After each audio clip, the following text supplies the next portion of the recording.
Assalamualaikum warahmatullahi wabarakatuh. Waalaikumsalam warahmatullahi wabarakatuh. Alhamdulillahil qawiyyi sultan, al-wadihil burhan, al-mabsut fil wujud karamuhu wa ihsanuhu. Allahumma salli wa sallim wa barik wa karrim wa azim ala nuril anwar wa sirril asrar wa tiryakil akhyar wa miftahi babil yasar sayyidina wa maulana Muhammad Allahumma salli alaihi al-mukhtar wa alihi al-athhar wa ashabihi al-akhyar adada ni'amillahi wa ifdalih, amma ba'd. Yang saya cintai, yang saya muliakan, para alim ulama, para habaib, para kiai, para asatid, para tokoh masyarakat, para tokoh adat, segenap aparat pemerintah, wabil khusus pimpinan daripada Majelis Ta'lim Al-Maidan, guru kita bersama Al-Habib Haidar bin Muhammad Al-Abbas, Habib Haidar Al-Abbas, serta para habaib yang lain. Tidak lupa yang saya cintai, yang saya muliakan, sesepuh kita Kiai Haji Zulfikar, beliau sebagai wakil ketua umum MUI Medan beserta seluruh segenap panitia peringatan menyambut bulan suci Ramadan. Yang saya cintai, yang saya muliakan, adinda kita, anak saya, insyaallah adinda ini bukan seperti Bahar bin Smith, tapi harus lebih dari Bahar bin Smith.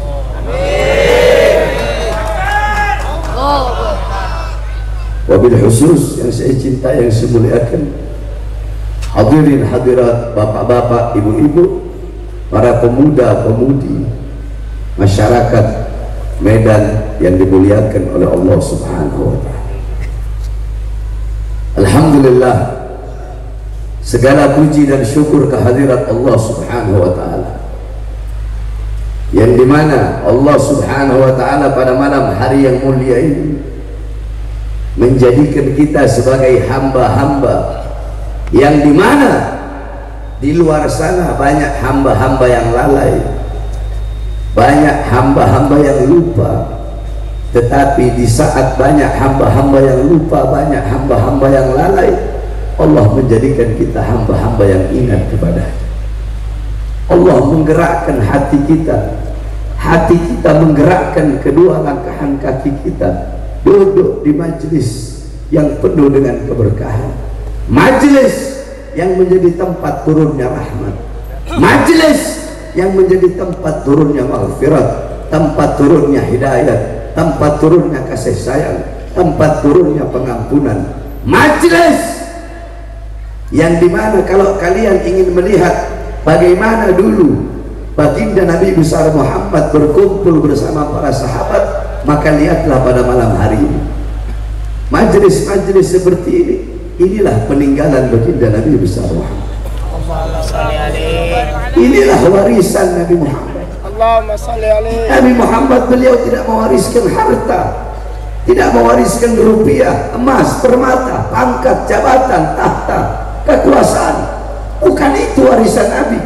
Warisan Nabi ilmu, amal, wara', khauf, akhlak, adab, khauf, khasyah, zuhud, takwa, ibadah, qanaah, majlis-majlis ilmu, majlis-majlis ta'lim, majlis-majlis zikir, majlis-majlis sholawat, para ulama, para ustadz, para kiai, para habaib, pewaris Nabi, penerus perjuangan Nabi, penyambung lidah Nabi, pemegang estafet perjuangan Nabi. Kalau kalian ingin melihat bagaimana perkumpulan Nabi Muhammad dulu, maka lihatlah sekarang ini. Seperti inilah perkumpulan baginda Nabi besar Muhammad. Saudara-saudara, kalian duduk pada malam hari ini untuk mengambil bagian daripada warisan Nabi Muhammad. Ini warisan Nabi Muhammad. Kalian duduk pada malam hari ini mengambil warisan Nabi Muhammad, warisan dari bapak kalian, warisan dari ibu kalian, warisan dari kakek kalian, warisan dari nenek kalian, berupa harta, berupa tanah, berupa rumah. Tetapi warisan Nabi Muhammad adalah ilmu. Saudara-saudara, demi Allah, satu huruf daripada warisan Nabi Muhammad yang kalian dapatkan pada malam hari ini itu lebih utama, lebih mulia, lebih berharga, lebih bernilai daripada warisan ribuan triliun yang kalian dapatkan. Sebab tidak ada warisan yang lebih berharga, tidak ada warisan yang lebih bernilai selain daripada warisan baginda Nabi besar Muhammad. Kalian duduk di sini menjadi hamba-hamba yang mulia, menjadi hamba yang mulia, yang dimuliakan oleh yang maha mulia. Loh, kok bisa Beb? Kenapa Beb? Ya, kalian duduk di sini, lidah kalian basah dengan bersolawat, basah dengan bersolawat kepada baginda Nabi besar Muhammad. Saudara-saudara, kalian bersolawat kepada Nabi Muhammad, memuliakan Nabi, mengagungkan Nabi dengan bersolawat, itu tidak akan menambahkan kemuliaan Nabi. Kalian tidak memuliakan, tidak mengagungkan, tidak bersolawat, itu juga tidak akan mengurangi kemuliaan Nabi Muhammad. Ma madahtu Muhammadan bi qasidati walakin muliha qasidati bi Muhammadin. Aku tidak memuji Nabi dengan syairku, aku tidak memuliakan Nabi dengan syairku, tetapi syairku yang menjadi mulia karena telah memuliakan Nabi Muhammad. Syairku yang menjadi agung karena telah mengagungkan Nabi Muhammad. Syairku yang menjadi terpuji karena telah memuji Nabi Muhammad. Jadi kita duduk di sini memuliakan Nabi, bukan Nabi yang bertambah mulia, tapi kita yang menjadi mulia. Kita duduk di sini mengagungkan Nabi, bukan Nabi yang bertambah agung, tapi kita yang menjadi agung. Sebab kemuliaan Nabi, keagungan Nabi tidak ada batasnya. Sekalipun lautan menjadi tinta, pohon menjadi pena, dipakai untuk melukiskan kemuliaan Nabi, laut jadi tinta, pohon jadi pena, tidak akan sanggup melukiskan kemuliaan baginda Nabi besar Muhammad. Paham? Jadi kalian duduk di sini menjadi mulia karena baginda Nabi besar Muhammad. Duduk di sini menjadi mulia karena duduk di majelis taklim. Bahkan saudara-saudara, karpet yang kalian duduk itu karpet apa terpal? Terpal. Terpal.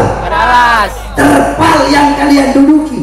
Demi Allah, Bahar bin Smith berbicara, terpal yang kalian duduki di sisi Allah lebih mulia daripada kursi yang diduduki oleh seorang presiden. Kenapa? Saya ngomong bukan tanpa dalil. Saya setiap ngomong pasti pakai dalil, pasti pakai maroji, ada referensinya. Sayyidina Umar bin Khattab radhiyallahu anhu, apa kata beliau? Innallaha lam yahluk fi wajhil ardi turaban afdal min majlisil ilm. Allah tidak pernah menciptakan sejengkal tanah pun di muka bumi yang lebih mulia selain daripada tanah yang digunakan untuk menuntut ilmunya Allah Subhanahu wa ta'ala. Makanya saya berani bilang, karpet yang kalian duduki lebih mulia, lebih utama daripada kursi yang diduduki oleh para pejabat, kursi yang diduduki oleh presiden. Kenapa? Sebab karpet yang kalian duduki untuk menuntut ilmunya Allah Subhanahu wa ta'ala. Saudara-saudara, pada kesempatan yang mulia ini saya tidak akan lama. Tadi Bahar bin Smith kecil sudah menjelaskan, Masya Allah. Mudah-mudahan di Medan semakin hari semakin banyak lahir Bahar bin Smith. Saya akan membahas dua hal, dua perkara, dan ini dua perkara yang penting. Pertama, saya akan membahas Isra Mi'raj. Loh, kok Habib bahas Isra Mi'raj? Kan udah bukan bulan Rajab, bentar lagi bulan puasa. saya bahas Isra Mi'raj, yang dimana bagian terpenting yang harus kalian ketahui, makanya harus saya sampaikan. Kedua yang akan saya bahas adalah bulan suci Ramadan. Pertama saya bahas, saudara-saudara, banyak ustadz, dai, kiai, penceramah, habib zaman sekarang, kalau di panggung-panggung dakwah, acara-acara Isra Mi'raj, banyak yang ngomong seperti ini. Jibril turun membawa cawan yang terbuat dari emas, di dalamnya terdapat air yang berasal dari surga. Dibelah dada Nabi Muhammad, diambil hatinya, dibersihkan dari kotoran-kotoran, disucikan. Saya tanya, ayo masyarakat, umat jawab yang keras, pernah atau tidak dengar penceramah ngomong seperti itu? Kurang keras, pernah atau tidak? Pernah atau tidak? Sering atau tidak? Kalau ada ustadz atau kiai atau habib atau dai atau penceramah ngomong seperti itu, menjelaskan seperti itu ulama goblok. Saudara-saudara, kewajiban dai, kewajiban penceramah adalah memberikan pemahaman kepada umat, memberikan penjelasan kepada umat yang sesuai dengan kadar akal umat, akal pendengar untuk menerima penjelasan ilmu tersebut. Sekarang nggak usahlah ngomong dibersihkan dari kotoran. Andaikan saya ngomong begini, hati Nabi Muhammad dibersihkan, cukup berhenti di situ. Hati Nabi Muhammad dibersihkan, penjelasan saya cukup sampai di situ. Maka pemikiran orang awam, sesuatu yang dibersihkan berarti sebelumnya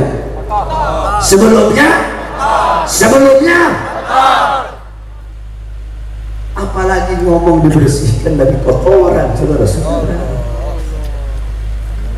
Saudara-saudara, jangan berbicara hati Nabi Muhammad terlalu jauh. Dalam kitab Asy-Syifa karangan Al-Imam Qadiyat dijelaskan, darah Nabi air kencing Nabi suci, kotoran Nabi suci, nanahnya Nabi suci. Kalau air kencingnya Nabi saja suci, apalagi hatinya. Awas, hati-hati kalau ngomong sudah berkaitan dengan Nabi Muhammad. Jadi dibersihkan hati Nabi bukan berarti hati Nabi kok. Biar kalian paham ini, disucikan hati Nabi bukan berarti hati Nabi tidak tapi itu namanya tajdid, diperbaharui. Hati Nabi udah bersih, dibersihkan lagi, paham? Hati Nabi udah suci, disucikan lagi, paham? Makanya banyak sekarang ini ustadz, kiai, dai, penceramah, kalau saya sebut penceramah supermi, 5 menit digodok jadi. Kami mondok 18 tahun, saudara-saudara, kami pelajari semua fan ilmu. Jadi kalau berbicara itu harus ada maroji, harus pakai dalil, jangan sembarangan ngomong. Makanya kalau kalian ingin tahu ya sebenarnya Isra Mi'raj itu seperti apa, kalian ingin mendapatkan pemahaman yang jelas, pemahaman yang benar, bersandarlah kepada kitab-kitab para ulama-ulama salaf. Saya kasih kalian kitab-kitab salaf, kalian baca, kalian beli kitabnya, baca, kalian akan mendapatkan pemahaman yang jelas tentang Isra Mi'raj. 1. Kitab As-Siraj Al-Wahhaj fi Hada'iqil Mi'raj karangan Imam Abu Ishaq Muhammad ibn Ibrahim An-Nu'mani Asy-Syafi'i. Beliau murid daripada Al-Imam Ibnu Hajar Al-Asqalani. Kemudian yang kedua ada kitab Al-Mi'raj karangan Al-Imam Al-Qushairi. Yang ketiga ada kitab Ar-Risalah fil Mi'raj karangan Al-Imam Abul Hasan Ali bin Muhammad Al-Lakhmi. Yang keempat ada kitab Ayatul Kubra fi Syarah Qissatil Isra karangan Al-Imam As-Suyuti. Yang kelima ada kitab An-Nurul Wahhad fi Qissah Isra wal Mi'raj karangan Al-Imam Ali Zainal Abidin bin Muhammad Al-Barzanzi, kakek daripada pengarang Maulid Barzanzi. Disyarahkan oleh cucunya, diberi nama kitab Tajul Ibtihad yang dikarang oleh pengarang Maulid Barzanzi Al-Imam Ja'far bin Ismail Al-Barzanzi. Kemudian ada kitab Qissatul Mi'raj karangan Al-Imam As-Sayyid Usman Syatoh bin Muhammad Syatoh. Kemudian ada kitab Afdalul Manhaj fi Isbat Isra wal Mi'raj, itu kitab karangan daripada Al-Imam Al-Hafidh Abdullah Mustafa Al-Maraghi. Kemudian ada lagi kitab Daw'us Siraj fi Fadli Rajab wa Qissah Al-Mi'raj karangan Al-Imam As-Sayyid Muhammad Amin Kulhu, As-Sayyid Muhammad Amin Al-Kurdi. Kalau daerah Jawa Barat, daerah Banten, daerah Jakarta, kiai-kiai zaman dulu kalau masuk bulan Rajab biasanya beliau-beliau beserta santri-santrinya itu biasanya ngaji pasaran, menghatamkan kitab Daw'us Siraj fi Fadli Rajab wa Qissah Al-Mi'raj karangan Al-Imam As-Sayyid Muhammad Amin Al-Kurdi. Kemudian ada kitab Minhajus Syami Mukhtasar Mi'rajus Syami karangan Syekh Yusuf bin Ismail An-Nabhani. Kemudian ada lagi kitab Hulal Ad-Dibaj Al-Matruzah, Hulal Ad-Dibaj Al-Matruzah ya. Ini kitab karangan daripada Al-Imam Ahmad bin Muhammad Ar-Rahwani At-Tatwani. Kemudian kitab Nailul Muna wal Ghaya As-Sa'ul fil Mi'raj Sayyidina Al-Mukhtar Ar-Rasul karangan Imam Muhammad bin Ja'far Al-Kattani.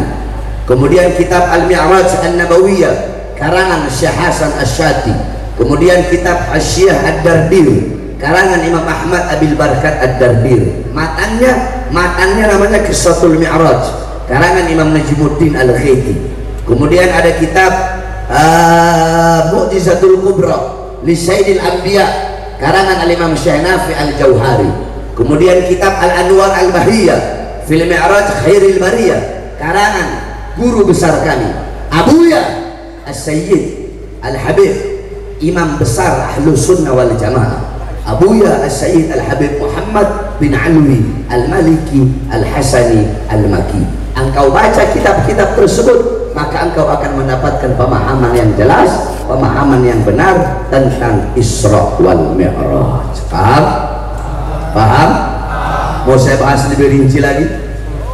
Mau saya bahas lebih rinci lagi? Mau saya bahas lebih rinci lagi? Mau kita ngaji bareng? Mau ngaji bareng?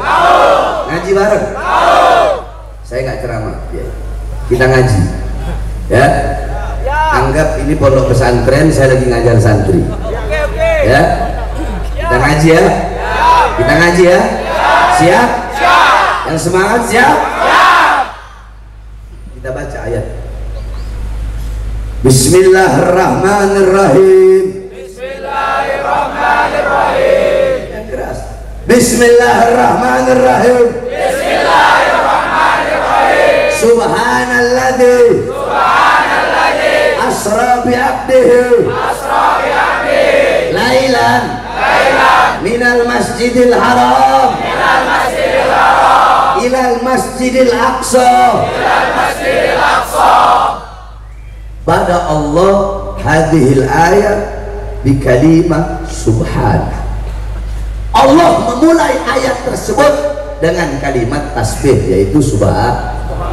Al-Imam Fakhruddin Ar-Razi, Al-Imam Ibnu Jarir At-Tabari, Al-Imam Jalaluddin Al-Mahalli, Jalaluddin As-Suyuti, Al-Imam Qurtubi, Ibnu Katsir dan para mufassir yang lain mengatakan setiap ayat Al-Quran kalau ada kalimat subhana maka itu menunjukkan sesuatu perkara, hal, perintah, kejadian, peristiwa yang luar biasa. Jadi kalau ayat kalau ada subhananya berarti itu bukan sesuatu yang biasa, bukan perkara yang biasa, bukan perintah yang biasa, bukan kejadian yang biasa. Berarti ini Allah mulai dengan kalimat subhana. Berarti Isra Mi'raj adalah kejadian yang luar biasa. Subhana itu artinya apa sih? Kita ngaji. Ikuti saya. Bismillahirrahmanirrahim. Bismillahirrahmanirrahim. Subhana. Bimakna. Tanzih. Ai. Al-murad. Tanzihullah. Min kulli su'. Subhana. Bimakna. Bara'ah lillah. Min kulli nakas. Jadi subhana itu artinya mensucikan Allah, tanzih, mensucikan Allah dari segala keburukan. Bimakna bara'ah, melepaskan Allah dari segala kekurangan. Kenapa Allah pakai subhana? Karena ini Isra Mi'raj, kejadian yang nggak masuk akal. Bagaimana mungkin perjalanan yang harusnya dilalui selama berbulan-bulan, perjalanan itu hanya dilalui sebagian malam oleh Nabi Muhammad? Masuk akal nggak? Masuk akal nggak? Karena ini kejadian tidak masuk akal, makanya Allah pakai kata subhana untuk menekankan, untuk menguatkan, untuk meyakinkan di dalam hati kalian bahwasanya tidak ada yang mustahil bagi Allah. Paham? Subhana paham? Paham ya? Ini kita ngaji nih. Paham subhana? Baik. Subhanalladzi asra, maha suci zat yang memperjalankan pada malam hari. Kalau ada yang memperjalankan, berarti ada yang diperjalankan. Kalau ada yang memenjarakan, berarti ada yang dipenjarakan. Ada yang memenjarakan, ada yang dipenjarakan. Ada yang apa lagi? Coba kasih contoh. Ada yang memfitnah. Yang belakangnya kan. Ada yang mendiamkan, berarti ada yang diamkan. Terus apa lagi? Ada yang melaporkan. Ada yang menjerumuskan, berarti ada yang Dirumuskan. Nah, di sini memperjalankan. Saya tanya, jawab yang keras. Yang memperjalankan siapa? Allah. Siapa? Allah. Siapa? Allah. Berarti yang diperjalankan siapa? Rasulullah. Rasulullah. Intinya apa? Maksudnya apa? Maksudnya Isra Mi'raj itu bukan keinginan Rasul. Kenapa? Karena Allah yang memperjalankan, bukan Rasulullah yang jalan sendiri. Paham? Allah yang memperjalankan. Berarti Isra Mi'raj bukan keinginan Rasul, bukan kemauan Rasul, tetapi keinginan Allah, kemauan Allah ingin berjumpa dengan Rasulullah. Kenapa dua? Yang pertama, Allah rindu ingin berjumpa dengan baginda Nabi besar Muhammad. Allahumma salli alaihi. Yang kedua, tahun tersebut adalah Amul Hazm, tahun kesedihan bagi Nabi. Paman yang beliau cintai, Abu Talib, kafiluhu, yang menjaga beliau, yang memelihara beliau, yang mencintai beliau melebihi kecintaannya kepada anak-anaknya, wafat pada tahun tersebut. Istri yang beliau cintai, istri yang setia, yang mengorbankan seluruh hartanya untuk perjuangan Islam. Seorang istri yang sebelum wafat berkata, wahai suamiku, kalau nanti aku mati, kemudian engkau butuh uang untuk perjuangan Islam, gali kuburku, ambil tulang-tulangku, engkau jual untuk perjuangan Islam.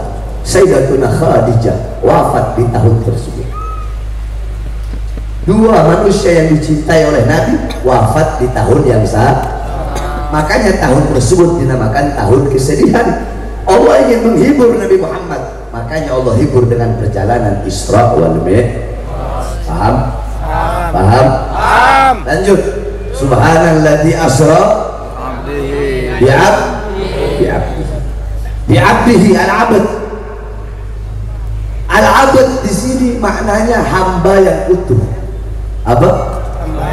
Hamba yang utuh. Ikuti saya semuanya. Hamba yang utuh, al-'abd. Ikuti saya. Al-'abd. Bimana? Ro'a bi'alatil ain, Sami'a bi'alatil udhur, Masaka bi'alatil yadin, Masya bi'alatil rijlain, Syaqa bi'alatil qalb. Hamba yang utuh, jawab, hamba yang utuh, hamba yang utuh adalah hamba yang melihat dengan alat, melihat dengan alat, mendengar dengan alat, berbicara dengan alat, menyentuh dengan alat, berjalan dengan alat. Saya tanya, apakah bisa kalau ruh tanpa jasad melihat dengan alat mata, mendengar dengan alat telinga? Tidak. Bisa atau tidak? Tidak. Hah? Nggak bisa. Sebaliknya, jasad tanpa ruh bisa nggak melihat dengan alat mata? Mendengar dengan alat telinga? Berarti yang bisa apa? Ruh dan juga jasad. Berarti Nabi Muhammad Isra Mi'raj bil jasad war ruh, dengan jasad dan juga ruh. Sebab ada sebagian ulama berpendapat Nabi Muhammad Isra Mi'raj fil manam, cuma ruhnya saja. Itu berdasarkan hadis riwayat Sayyidatuna Aisyah radhiyallahu anha. Tetapi pendapat yang paling kuat, pendapat yang paling mu'tamad, Nabi Muhammad Isra Mi'raj yaqdatan, dalam keadaan sadar, dalam keadaan terjaga, jasadnya, ruhnya berjumpa langsung. Ro'a azizul wahhab bila hijab, berjumpa dengan Allah tanpa setitik pun penghalang, saudara-saudara. Jasadnya, ruhnya dalam keadaan sadar dan terjaga. Sampai-sampai kalian tahu Al-Imam Al-Qastallani radhiyallahu anhu, beliau berkata, siapa yang lebih mulia, sendal Nabi Muhammad ataukah malaikat Jibril? Malaikat Jibril tidak pernah berjumpa langsung dengan Allah, tetapi Nabi Muhammad sandalnya berjumpa dengan Allah. Kenapa sandal itu menjadi mulia? Padahal sandal itu hanya kulit biasa. Sandal itu menjadi mulia, kulit biasa menjadi mulia. Sampai-sampai berjumpa dengan Allah karena menyatu dengan sesuatu yang mulia. Apa itu? Kaki suci baginda Nabi besar Muhammad. Alam tara jildal hagira mukabbalan bisagafi lamma ansara jildal mushafi. Tidak pernahkah kalian melihat kulit yang tidak berharga, kulit yang tidak bernilai, kulit itu dicium di mulut-mulut ketika kulit itu menjadi sampul ayat suci Al-Quran? Contoh, saya kasih contoh kepada kalian. Saya punya kulit, ini kulit saya punya kulit kambing. Ini kan satu kulit kan? Berapa kulit? Satu kulit saya belah menjadi dua. Sama kan kulitnya? Sama. Dari kulit yang sama. Yang satu saya bikin dompet, yang satu saya bikin sampul mushaf, sampul ayat suci Al-Quran. Kulitnya sama nggak? Sama. Yang jadi dompet, apakah menyentuhnya harus punya wudhu? Tidak. Harus punya wudhu? Tidak. Enggak. Boleh taruh di bawah, boleh nggak? Boleh. Dibakar? Boleh. Dibuang di tong sampah? Boleh. Dibuang di got? Boleh. Ditaruh di belakang? Boleh. Yang jadi sampul ayat suci Al-Quran, apakah boleh menyentuhnya tanpa wudhu? Tidak. Boleh? Tidak. Harus ditaruh di tempat yang suci, dimulia, diagung, disuci. Kulitnya sama. Apa yang membedakan? Yang satu menyatu dengan sesuatu yang mulia. Apa? Ayat suci Al-Quran. Begitupun sama seperti sandal Nabi Muhammad. Begitupun kalian. Kalian bisa menjadi mulia apabila kalian menyatu dengan sesuatu yang mulia. Siapa? Ulama, orang-orang soleh, para ustaz, para kiai, para habaib, kalian dekat dengan beliau-beliau, beliau-beliau mulia, kalian pun akan ikut mulia. Bukankah dikatakan mahbubal mahbub mahbub wa muhibbal mahbub mahbub? Orang-orang yang dicintai oleh orang-orang yang dicintai oleh Allah, orang itu pun akan dicintai oleh Allah. Mencintai orang-orang yang dicintai oleh Allah, orang itu pun akan dicintai oleh Allah. Bahkan Al-Habib Abdullah bin Alwi Al-Haddad, beliau mengatakan, Al-Habib Ali bin Muhammad Al-Habsyi, fasa' fima sya'u wa syarab ma'al gaud ma'hum ala yahbaq rabbak mithla ma'gad habahum. Ikuti beliau-beliau orang soleh, ikuti beliau-beliau para ulama, minum, maksudnya minum, ikuti amal-amal mereka, duduk bersama mereka. Ketika engkau mengikuti mereka, duduk bersama mereka, maka Allah akan memberikan kepada engkau apa-apa yang Allah berikan kepada mereka. Mereka Allah kasih rahmat, engkau pun Allah kasih rahmat. Mereka Allah kasih hidayah, engkau Allah kasih hidayah. Mereka Allah kasih ilmu laduni, engkau Allah kasih ilmu laduni. Mereka Allah kasih keramat, engkau pun akan Allah kasih keramat. Satu contoh, kami punya guru di Sulawesi, guru tua, namanya Habib Idrus bin Salim Al-Jufri, pendiri Al-Khairat. Beliau punya murid namanya Haji Amin. Ini zaman dulu, tahun 1800. Saya alumni sana.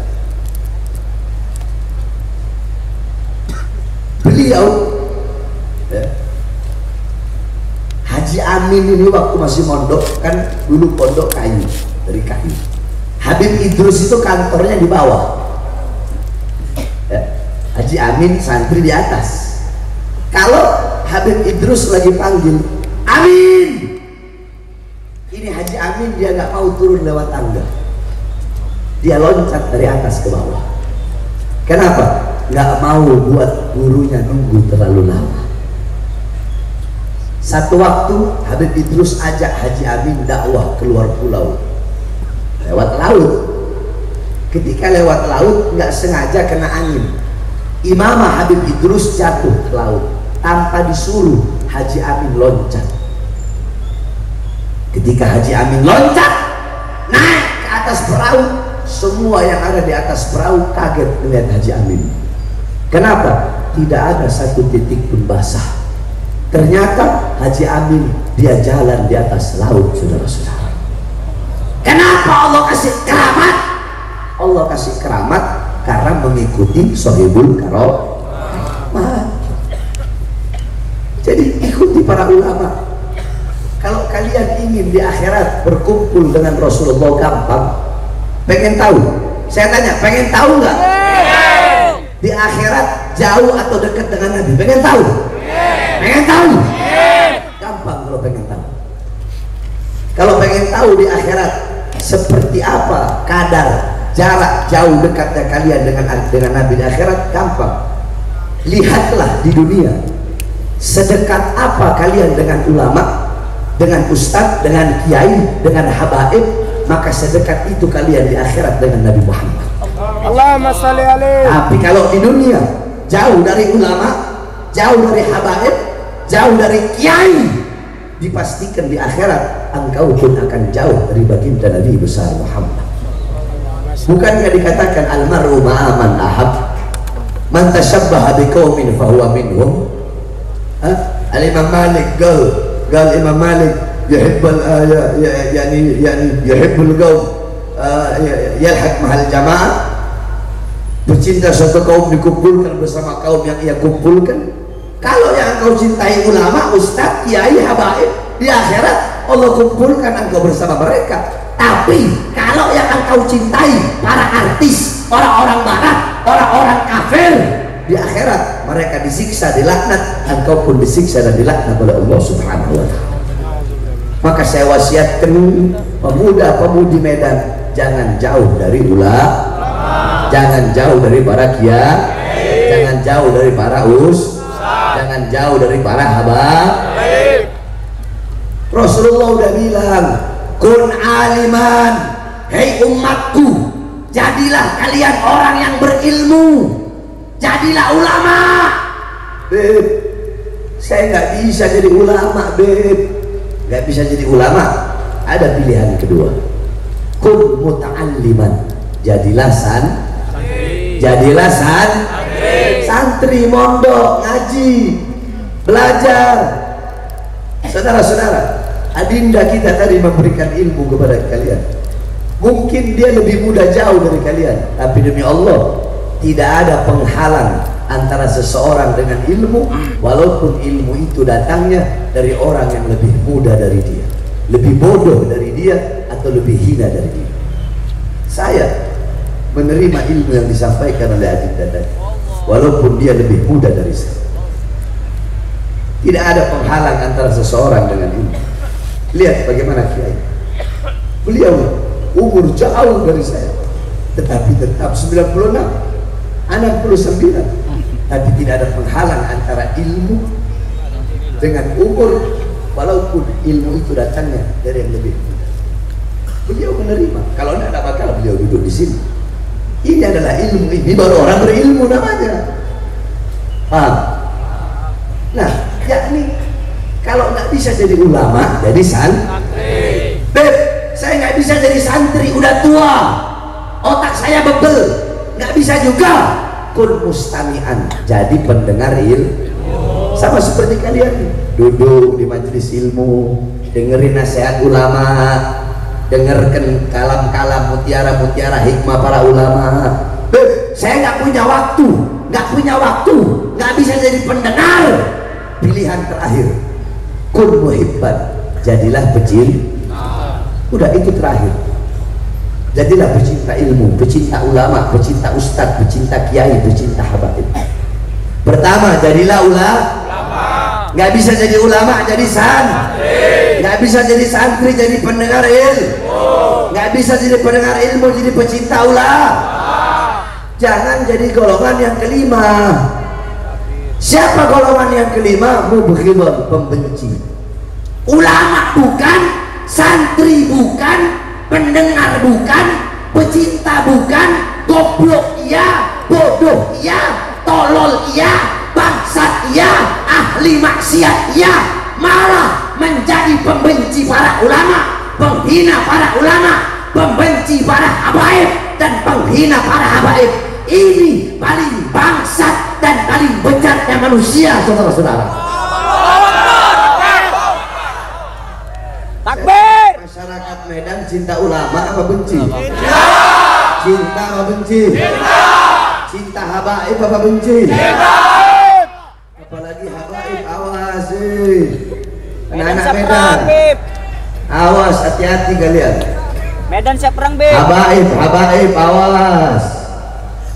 Rasulullah SAW telah memperingatkan berkali-kali, hum itrati khuliku min tinati fawailun lil mukadzibina bifadrihim, man ahabbahum ahabbahullah, man abghadahum abghadahullah. Mereka keluargaku, anak cucuku, mereka diciptakan dari tanahku, maka celakalah, celaka orang-orang yang mendustakan keutamaan mereka. Barang siapa yang cinta kepada mereka, Allah cinta kepadanya. Barang siapa yang membenci mereka, Allah benci kepadanya. Jawab, berarti siapa yang cinta kepada habaib, maka Allah cinta kepada. Siapa yang benci habaib, Allah benci kepada. Kalau Allah udah benci, kira-kira surga apa neraka? Surga apa neraka? Rahmat apa murka? Rahmat apa murka? Sampai-sampai nggak cukup di situ. Rasulullah bilang, Rasulullah peringatkan lagi kalian sebagai umat, man abghadana ahlal bait hasyarahullah yaumal qiyamah yahudiyan. Kila in shama wa shalla, qala in shama wa shalla.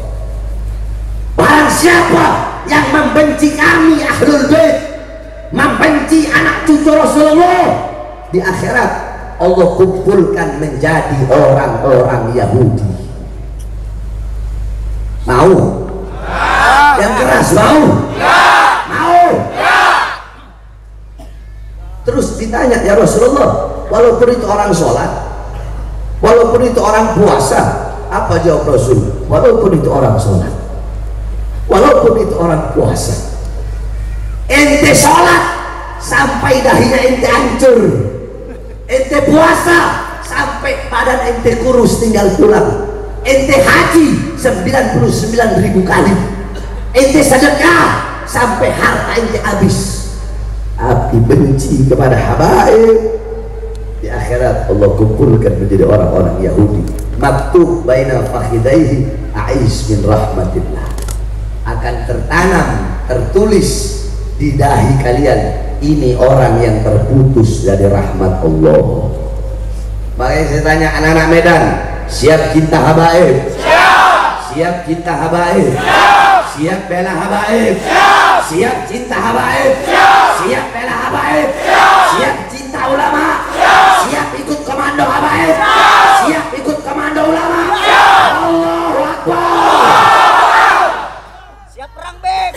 Belum ini. Siap perang, Beb. Siap Belum perang. panas ini, masya Allah. Sabar. Belum bahas puasa. Sekarang kita bahas bulan Ramadan. Kita ngaji ya. Kita ngaji. Beberapa hari lagi kita akan masuk bulan Ramadan. Syahrul Syam. Apa hujan? Syahrul Syam, Syahrul Qiyam, Syahrul Quran, Syahrul Istiqamah, Syahrul Ibadah. Bulan yang dimana di bulan tersebut kita hidupkan dengan bangun, ibadah, baca Quran, sholat. Bulan yang penuh dengan kemuliaan, keutamaan. Bulan yang dimana satu rakaatmu sama seperti 100 rakaat di bulan yang lain. Bulan yang dimana satu zuhurmu, satu asarmu, satu maghribmu, satu isyakmu, satu subuhmu sama seperti 100 zuhur, 100 asar, 100 maghrib, 100 isyak, 100 subuh di bulan-bulan yang lain. Bulan pelipat gandaan amal.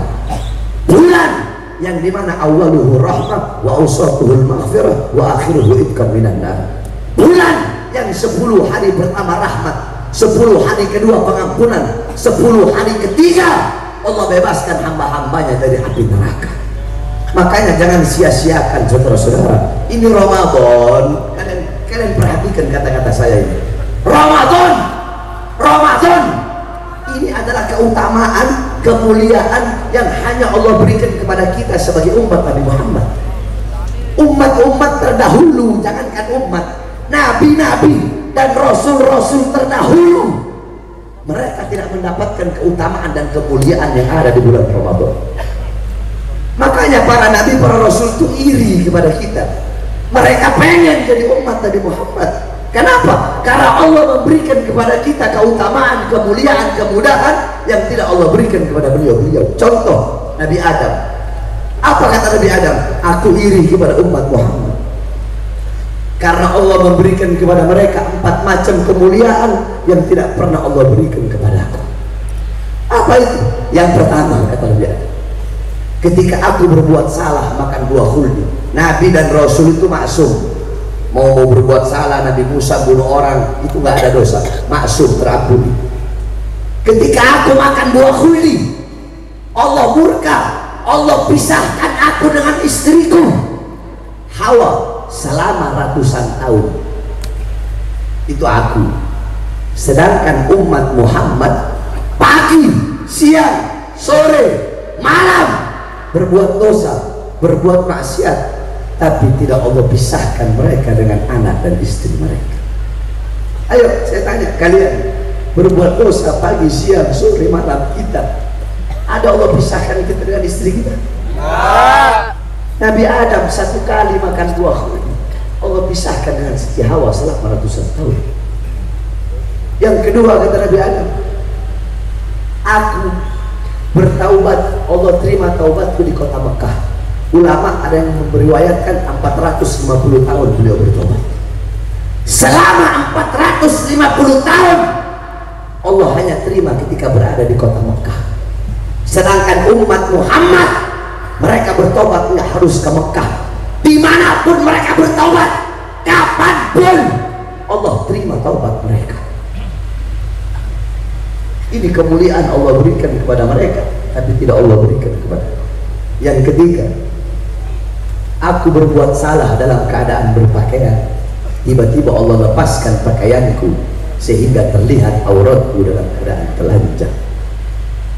Umat Muhammad kebalik, mereka berbuat dosa dalam keadaan telanjang, mereka berzina, mereka melacur, tapi tetap Allah beri mereka pakaian. Allah tutup aib mereka, Allah tutup keburukan mereka. Aku berbuat salah dalam keadaan berpakaian, Allah lepaskan. Umat Muhammad berbuat dosa dalam keadaan melepaskan pakaian, tapi tetap Allah beri mereka pakaian. Yang keempat, kata Nabi Adam, aku berbuat salah di sorga, Allah turunkan ke dunia. Umat Muhammad kebalik, berbuat dosa di dunia, kalau taubat mati husnul khotimah, Allah masukkan ke sorga. Aku berbuat salah di sorga, Allah turunkan ke dunia. Umat Muhammad berbuat dosa di dunia, Allah masukkan mereka ke sorga. Aku iri kepada umat Muhammad, sungguh aku ingin menjadi umat Muhammad. Coba lihat, kalian tanpa diinginkan, kalian telah menjadi umat Nabi Muhammad. Maka saudara-saudara, nanti bulan Ramadan sebelum masuk ini beberapa hari lagi, tazkiyatun nafas, bersihkan jiwa, sucikan hati, jangan sia-siakan. Jangankan Ramadan besok, jangankan Ramadan tahun depan, Ramadan besok belum tentu kita sampai. Emang ada yang bisa jamin 5 menit setelah ini kita masih hidup? Tidak. Emang kematian datang tanpa pemberitahuan? Tidak. Hah? Apa emang kematian datang pakai pemberitahuan? Tidak. Makanya jangan sia-siakan. Kullu nafasin min anfasik kal jauhar. Setiap nafas yang keluar dari dirimu itu adalah permata yang tidak ada nilainya, tidak ada harganya. Manfaatkan waktumu betul-betul baik-baik untuk beribadah kepada Allah Subhanahu wa ta'ala. Puasa yang benar dijaga. Banyak orang sekarang ini saya perhatikan, kalau udah 1 Syawal Lebaran, wow, Yaumul Fallah, senang kan? Yaumul Fallah, tahu Yaumul Fallah? Hari kemenangan. Lebaran itu 1 Syawal dinamakan Yaumul Fallah, hari kemenangan. Oh, Yaumul Fallah, senang dia. Hari kemenangan, hari kemenangan. Kau menang lawan siapa? Hah? Banyak orang sekarang puasa, bukan enggak, dia puasa, tapi keduanya masih memandang perkara yang haram. Puasa, tapi lidahnya masih berdusta, berbohong, namimah, ghibah, fitnah. Puasa, tapi tangannya masih merampas hak orang, yang berdagang masih melebihkan timbangannya, masih berbuat curang. Puasa, tapi hatinya masih sombong, ria, ujub, hasud, sehingga yang didapatkan hanya lapar dan haus saja, saudara-saudara. Tidak mendapatkan nilai apa-apa di sisi Allah Subhanahu wa ta'ala. Makanya intisari puasa, ingat-ingat, intisari puasa bukan hanya menahan diri dari lapar dan haus, tetapi menahan anggota tubuh zahir dan batin, mempuasakan anggota tubuh zahir dan batin dari perkara-perkara yang diharamkan oleh Allah. Paham? Itu intisari puasa. Puasa ini bulan kita berperang. Loh, kok bulan perang? Ya, perang melawan hawa nafsu. Idh raja'a ar-rasul min harbil badr qal raja'na min jihadil asghar ila jihadil akbar. Kita pulang dari perang yang kecil menuju perang yang besar. Kita pulang dari perang melawan musuh yang kecil menuju melawan musuh yang besar. Kata sahabat, emang ada musuh yang lebih besar? Ada. Musuh yang paling besar adalah hawa nafsu, syahwat. Kenapa? Karena hawa nafsu, syahwat adanya di dalam dirimu sendiri. Makanya lawan kau punya hawa nafsu, lawan kau punya syahwat. Ramadan adalah bulan kita berperang melawan hawa nafsu dan bulan kita melatih kesabaran. Semua ikuti saya. Bismillahirrahmanirrahim. Bismillahirrahmanirrahim. Udah lemes sih. Saya belum gigi 5 baru gigi 1 ya. Ikuti saya. Bismillahirrahmanirrahim. Bismillahirrahmanirrahim. Tuba. Tuba. Liman kana akluhu amiro wahawahu asiro fawailul liman kana akluhu asiro wahawahu amiro. Sungguh beruntung bagi siapa orang yang akalnya menjadi raja dan nafsunya menjadi budak. Dan sungguh celaka bagi siapa orang yang akalnya menjadi budak dan nafsunya menjadi raja. Saudara-saudara, kita manusia Allah ciptakan sempurna. Malaikat Allah ciptakan. Kalau ngaji sama saya, jangan samain kayak ngaji sama orang lain. Kenapa begitu, Ustaz? Saya bukan pengamen yang menjual suara demi uang. Saya bukan biduan yang jadi bahan tontonan. Kalau mau ngaji sama saya, yang khusyuk.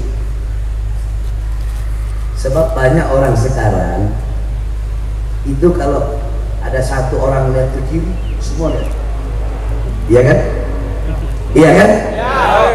Itu namanya futul. Apa namanya? Futul. Pengen cari tahu urusan orang. Ada satu orang lihat ke belakang, semua lihat ke belakang. Nanti yang di sini nih lihat ke sana, dan di situ semua lihat ke sana. Itu namanya futul. Futul itu menghilangkan khusyuk.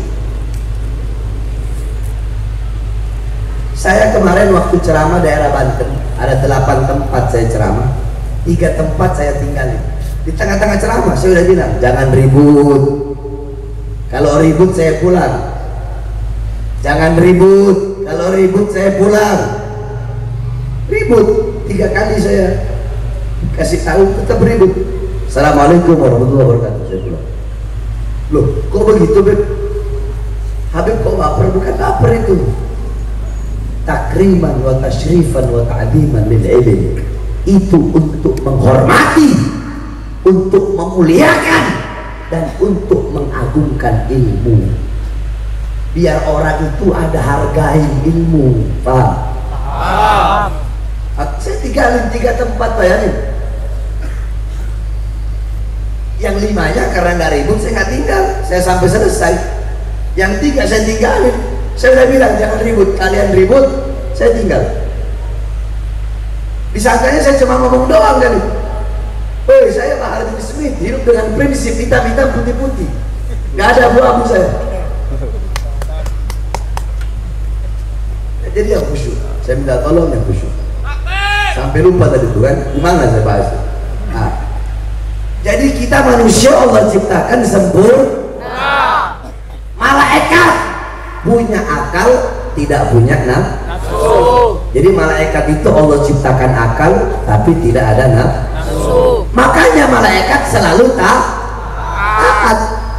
Apapun yang Allah perintahkan, selalu malaikat lakukan. Gak pernah membantah perintah Allah. Kenapa?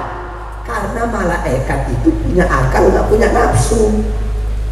Makanya selalu taat. Gak ada malaikat melanggar perintah Allah. Betul? Yang kedua, binatang, bahaim. Binatang Allah ciptakan nafsu tapi tidak punya otak. Ada otak ada. Otak ada otak, akal nggak ada. Makanya kita nggak usah heran kalau ada kambing makan rumput tetangga, ya namanya orang nggak ada akal. Mana tahu dia itu rumput punya orang, betul? Mana tahu dia? Ada kucing nyolong di dapur ngambil, dia nggak tahu. Namanya binatang nggak punya akal kan, bener nggak? Ini biarin aja udah, binatang. Binatang dia mau zina, dia mau ngapain, dia mau nyolong, dia nggak bakal dimintai pertanggungjawaban. Saya tanya, emang nanti di akhirat binatang ditanya sama Allah? Dimintai perhitungan? Hah? Kenapa binatang awaluhu turab wa akhiruhu turab? Awalnya tanah, kembali kepada tanah. Allah nggak bakal, emang nanti saya tanya, jawab ya, emang nanti Allah bakal nanya gini, anjing, babi, binatang kan, anjing, babi, kenapa kamu nggak sholat? Allah bakal tanya gitu. Anjing, babi, kenapa kau maling uang rakyat?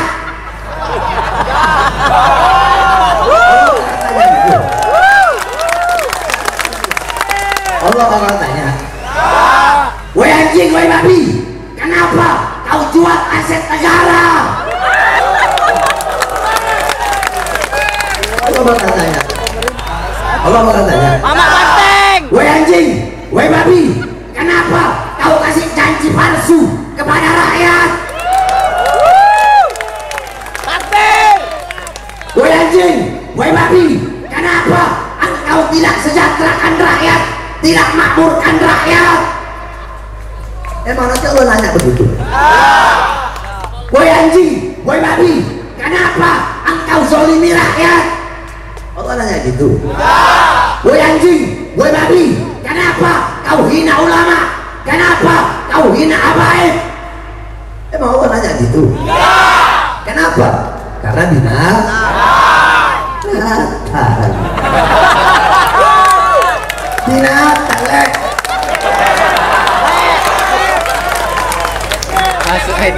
Binatang lah. Main kali ya. Buat apa tanya binatang? Main kali. Balik ke tanah dia. Betul. Mana ada Allah mau tanya anjing, babi, kenapa kau bohongi rakyatmu? Tidak ada. Binatang. Betul. Jadi malaikat punya akal, nggak punya nafsu. Binatang punya nafsu, nggak punya akal. Coba ulangi. Malaikat apa? 1, 2, 3. Malaikat punya akal, nggak punya nafsu. Binatang punya nafsu, nggak punya akal. Kita manusia Allah ciptakan sempurna. Apa-apa yang tidak dipunya oleh malaikat kita punya. Apa itu? Nafsu. Apa-apa yang tidak dipunya oleh binatang kita punya. Apa itu? Berarti intinya apa sih, Beb? Nah, ini intinya, perhatikan.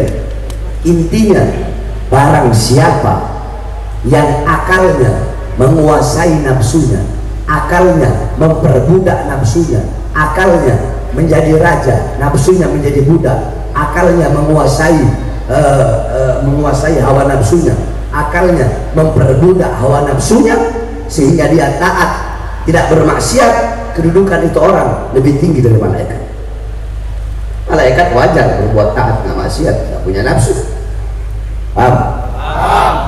Sebaliknya, barang siapa yang nafsunya menguasai akalnya, nafsunya memperbudak akalnya, nafsunya menguasai akal, memperbudak akal, memerintahkan akal sehingga mendorong untuk berbuat dosa dan maksiat, maka kedudukan itu orang lebih rendah daripada binatang. Binatang wajar nyolong, tidak punya akal.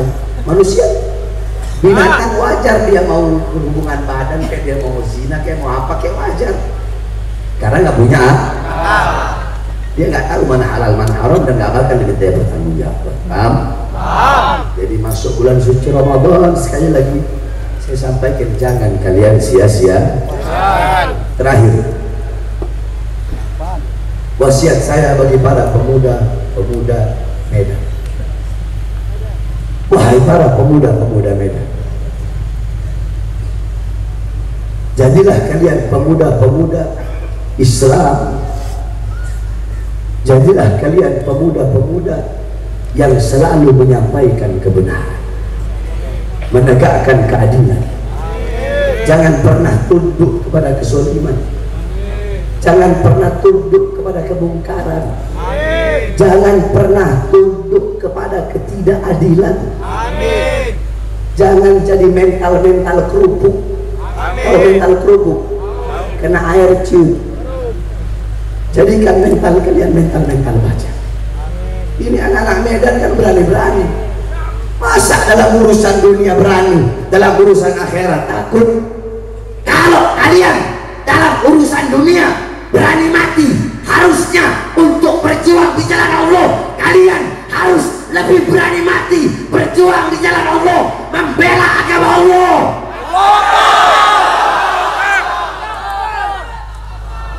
Saudara-saudara, saya tanya, apa yang telah kalian perjuangkan untuk Islam, untuk bangsa, untuk agama, untuk negara?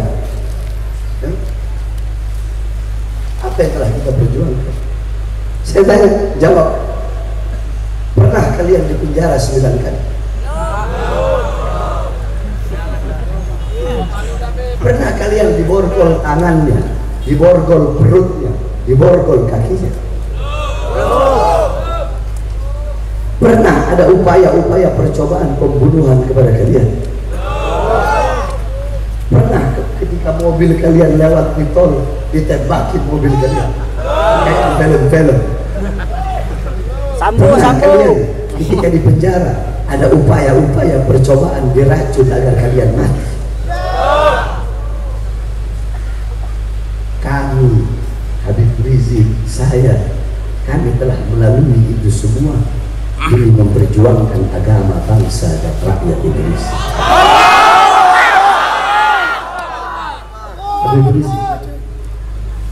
Habib Rizik di masa tuanya organisasinya dibubarkan tanpa sebab, tanpa alasan. Padahal setiap ada bencana di Indonesia, ya, setiap ada bencana, tentara belum nyampe, polisi belum nyampe, Basarnas belum nyampe, FPI udah sampai duluan.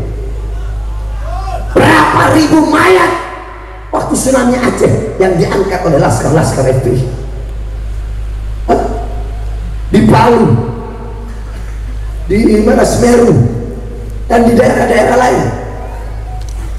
Tapi organisasi yang seperti ini dianggap radikal, dianggap keras, dianggap radikal, dan dibubarkan tanpa sebab. Cukup sampai di situ. 6 pengawal beliau, 6 laskar beliau, 6 murid beliau dibantai dengan keji, dibunuh, ditembak sampai mati. 6 pemuda itu mengorbankan nyawanya, jiwanya, darahnya untuk apa? Untuk anak cucu Rasulullah yang berjuang di jalan Allah. Kalian apa yang telah kalian korbankan?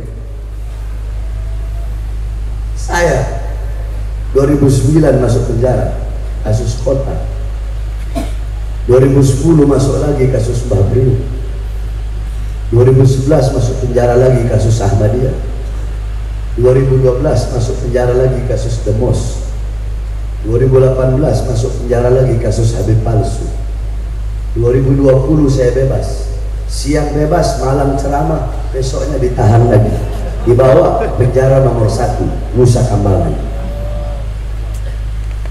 Sel saya lebar 1 meter, panjang 1,5 meter. Mau keluar sel diborgol tangan, perut dan kaki.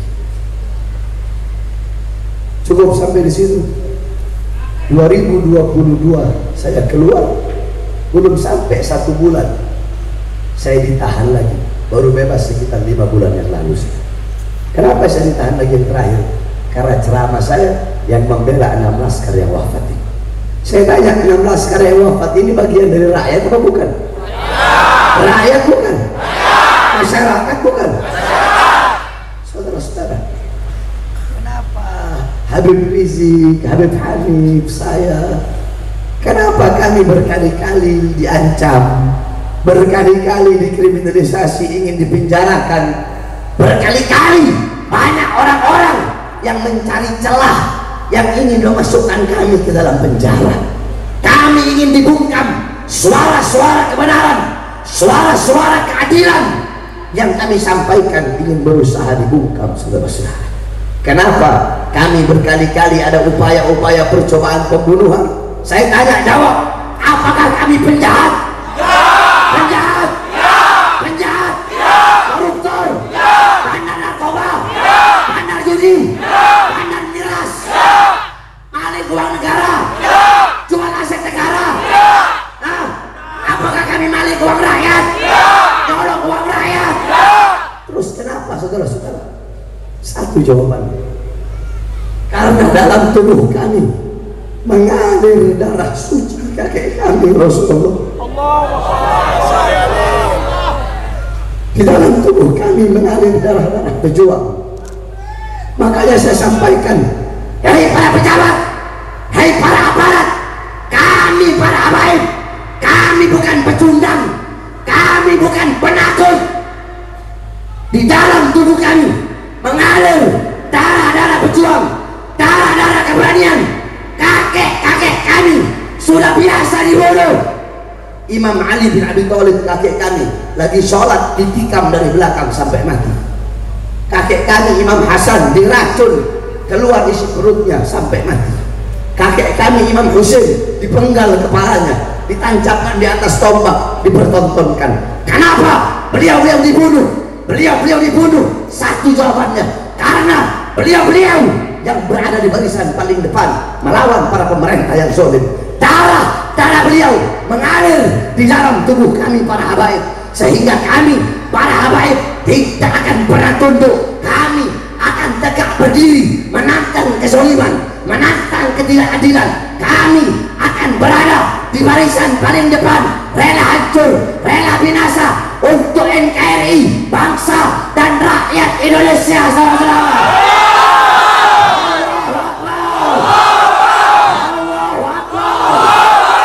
Indonesia merdeka, merdeka, merdeka, merdeka.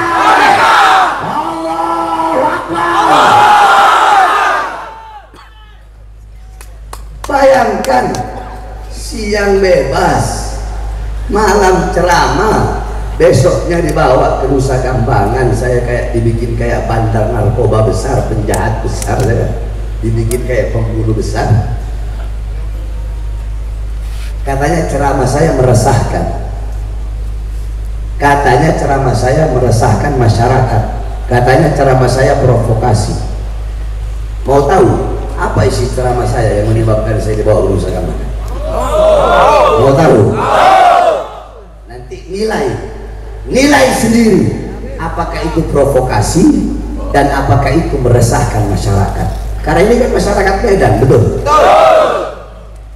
Waktu itu awal-awal corona, saya bebas siang, malam saya ceramah. Apa isi ceramah saya? Ibu-ibu, saya bilang, hei presiden, hei pejabat, hei aparat,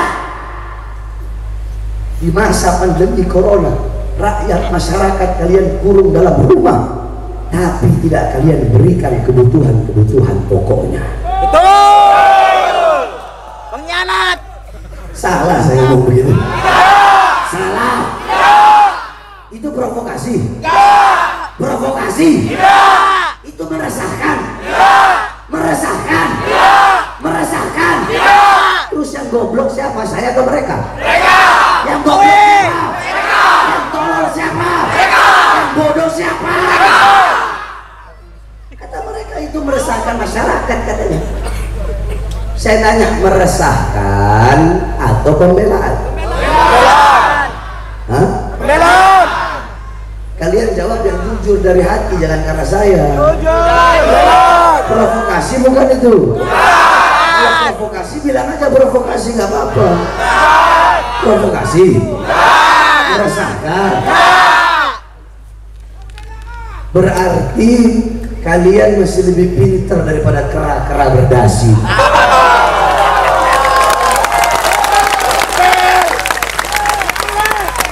Bunuh pasukan Sambo. Yang kedua, saya sampaikan, hei pejabat, hei aparat, hotel-hotel, perusahaan-perusahaan milik asing tetap buka di masa corona. Tapi kenapa warung-warung kecil, ya, tambal-tambal ban milik orang Medan, warung-warung kecil, ya, milik pribumi Indonesia, kenapa kalian paksa untuk tutup? Betul. Ibu-ibu salah saya ngomong begitu? Salah. Ibu-ibu provokasi itu? Meresahkan? Atau pembelaan? Provokasi? Provokasi? Meresahkan? Yang goblok siapa? Siapa? Yang bodoh siapa? Yang tolol siapa? Yang nggak sekolah siapa?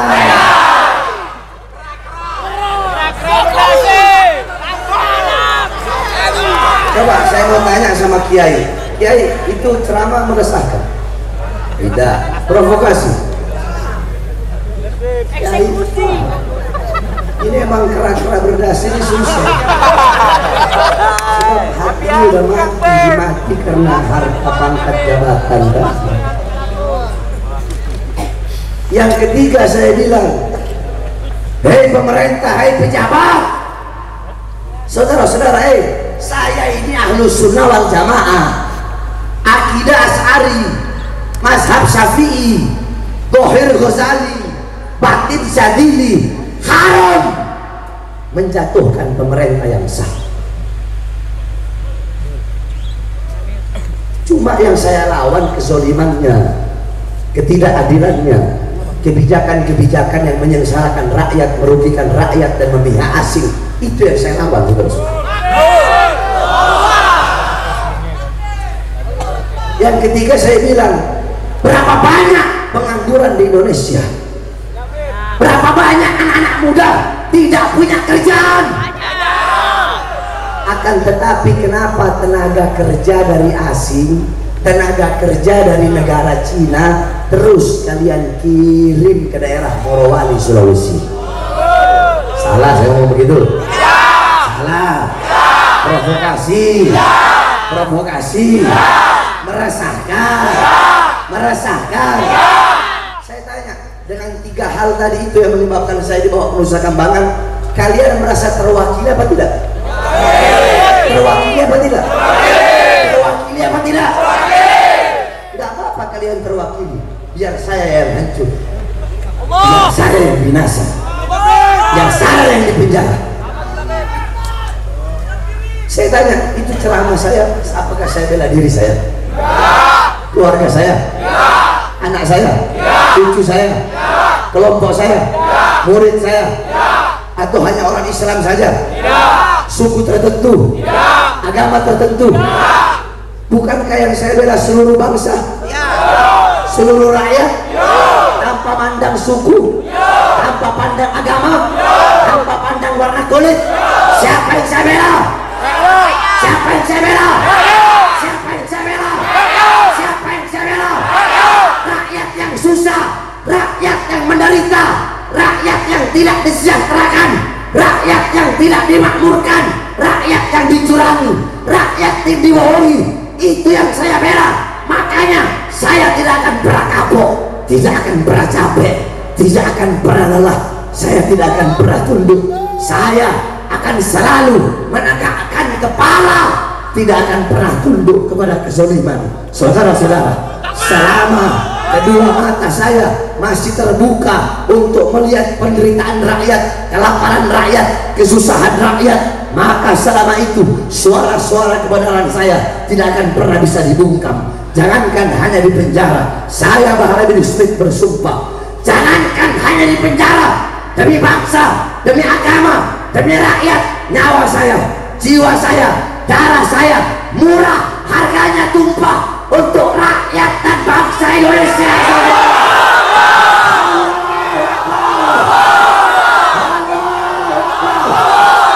Indonesia merdeka. Hidup rakyat. Hidup rakyat. Hidup rakyat. Hidup masyarakat. Saya tanya, masyarakat Medan siap lawan kezaliman? Siap lawan ketidakadilan? Siap lawan kebongkaran? Siap lawan kemaksiatan? Siap lawan pengkhianat bangsa? Siap lawan musuh negara? Siap lawan musuh agama? Siap lawan para penjual-penjual aset negara? Allahu Akbar! Allahu Akbar! Allahu Akbar! Kami padamu, Beb. Ajak kami, Beb. Sebab kenapa? Pejabat sekarang, Perang aja, Beb. pejabat sekarang butuh sama rakyat kalau ada maunya. Betul, Ibu? Betul. Saya berjanji mensejahterakan rakyat. Saya berjanji memakmurkan rakyat. Saya amanat. Sebelum jadi. Wah, masuk keluar masjid pakai peci. Majelis taklim didatengin, Habib, kiai didatengin. Sebelum jadi keluar masuk gorong-gorong. Mereka baju sederhana, keluar masuk pasar. Sambil kamera di belakang cekrek. Setelah jadi, yang makmur bukan rakyat, yang sejahtera bukan rakyat. Yang makmur, yang sejahtera partainya, politiknya, perutnya, kekuasaannya, pangkatnya, jabatannya. Kita rakyat Indonesia menjadi budak di negara kita sendiri, saudara. Betul? Betul? Makanya para pejabat, para aparat, layani masyarakat itu dengan baik. Betul? Jangan janji-janji doang, betul?